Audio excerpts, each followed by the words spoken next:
For the most part, the final resting place of many witch hunt victims have been lost to history. The following 5 graves and burial sites make a stark reminder of the darker parts of human nature.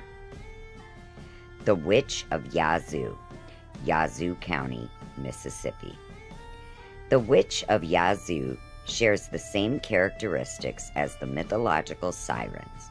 According to legend, in the late 1800s, a witch who lived along the Yazoo River was caught torturing fishermen she had lured off in the river. After the discovery of 2 butchered bodies hanging from the rafters in her home, the witch fled.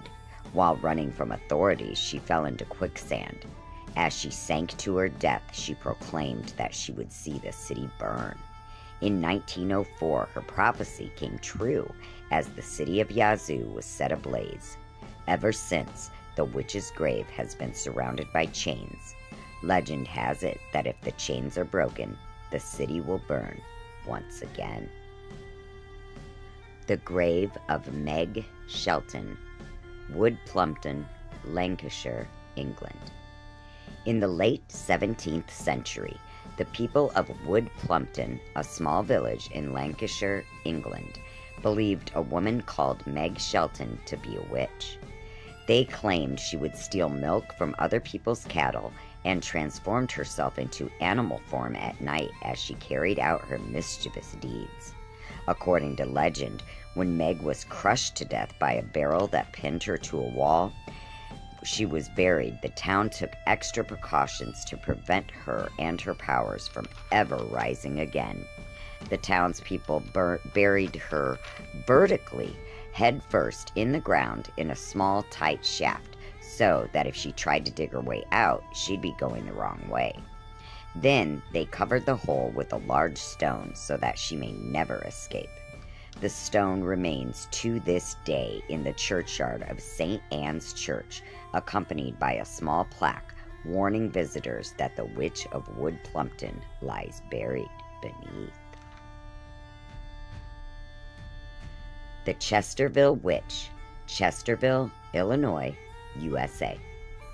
In the heart of Illinois Amish country, in a small graveyard, lies the grave of the Chesterville Witch. The story goes that in the early 1900s, a local woman was accused of witchcraft after challenging the Amish faith. The town elders banished the woman, who they named the Devil's Servant, but days later her body was mysteriously found in a field nearby. Terrified she would return to life and seek vengeance, the townsfolk buried her, and an oak tree was planted to mark her location. The legend also goes on to say that the tree contains the soul of the young woman, and that if the tree is ever cut down or destroyed, the ghost of the witch will leave her grave and seek revenge on those who caused her death.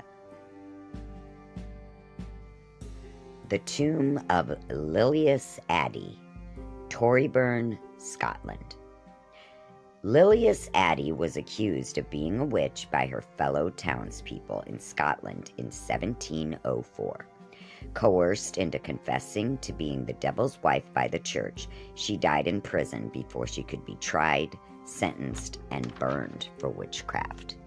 Her body was taken to the beach off West Fife coast and was buried deep in the mud just between high tide and low tide, using a large tombstone to cover her burial place, sealing her into her muddy tomb lest she rise again and torment the living. However, legend goes her body vanished when high tide came.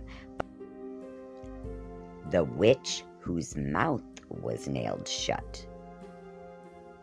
Piombino, Tuscany, Italy. Throughout history, there have been numerous superstitious ways in which people have tried to prevent witches from rising from the grave. It seems death was not punishment enough. During a recent archaeological dig of a witch's graveyard in Piombino, Tuscany, archaeologists discovered the remains to an 800-year-old woman who they believe died in the Middle Ages. It seems the people of the area were so worried that the woman would use her powers to bring herself back from the dead that 7 nails had been driven through her jawbone and more had been hammered into her clothes to pin her in place in her shallow grave. The practice of nailing the mouth shut was an old custom believed to keep the dead firmly in their graves. And now I'm going to tell you about the witch girl of Pilot's Knob. Just looking at the pictures of young Mary Evelyn Ford's grave feels a bit unnerving, with a series of interlocking white crosses forming a fence around a pit of gravel, and the bars appearing unnaturally bent in some places. Then you hear the alleged backstory. A mother and daughter, both accused of witchcraft and burned at the stake in 1916, with the mother's charred remains being carried to a far-off location, while the daughter was buried in a steel-lined coffin covered in stone and encased in crosses to prevent her escape. Some have claimed to have witnessed tiny footprints appearing in the gravel, or even a young ghostly figure trying to escape the gravesite. Kid ghosts are always the creepiest. Happy Halloween, witches! Blessed be!